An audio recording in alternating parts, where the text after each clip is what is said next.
Ang tourism is something that we would like to share sa lahat ng mamamayan, sa mga viewers, and magbigay alam. In fact, kaya nga po nabuo ang Tourism Knowledge Center ng Raja Travel Corporation. I think you were able to attend nung last January during our press conference. Maraming salamat again po for being with us during that event.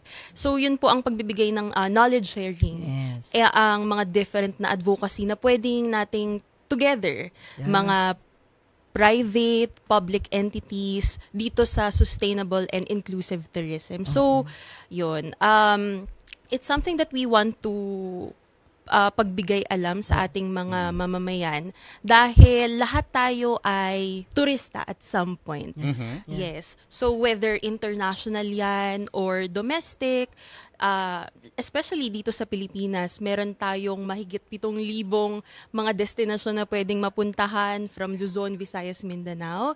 And ang pagbibigay alam sa mga different destinations sa Pilipinas ay something na we want to share with everyone.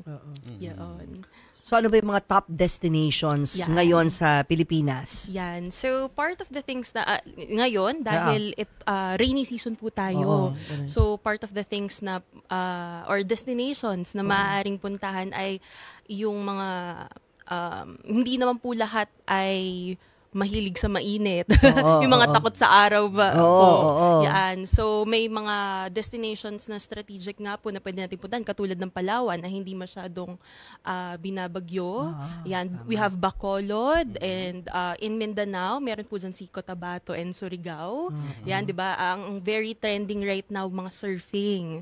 Di ba po? Sa mga ating digital nodes. Ay, Balisin ba sa ano? Surigao. Siargao. Yes, sa Siargao. Yan. Inuulan bang Siargao? Di ba nabagyo yun before, no? Yes, opo. But again, during the seasons nga po, makikita natin yung sustainability ng partnerships between the local government unit o yung local government, yung partnership nila with private entities.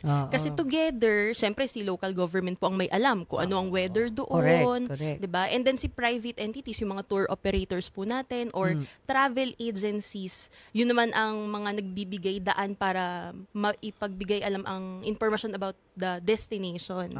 So together nakakabuo sila ng mga tourism offerings or mga best deals. Kaya ngayon naglalabasan. No matter the weather, diba? No matter the weather, whether it's summer, bagyo or no, tuloy-tuloy pa rin yung turismo sa iba't ibang mga lugar. Yan ang kagandahan ng ating 7,000 islands here in the Philippines because whatever the sunshine or rain, marami tayong maaaring puntahan. Not only for local but also international tourists. Ano naman yung inclusive tourism? Well, the inclusivity po part is one would think yung mga usual is yung ayan po in our screen right now we've been sharing yung mga different pagsuporta sa local community. Yan yung mga nagbibigay kapasidad sa kanila na dagdag trabaho or yung iba yan na yung main source of income nila. And then we also have yung pagsuporta sa mga local craftsmanship, 'di ba? Yung ating mga local artists. And apart from arts and crafts, yan mga delicacies po na not only recognized dito sa Pilipinas but also internationally dahil na-export po natin ang ating mga produkto. Ang ganda naman ng video na to, no? Lahat, no, ng pwedeng pagkakitaan, yung ginagawa ng bawat rehiyon na highlight ninyo.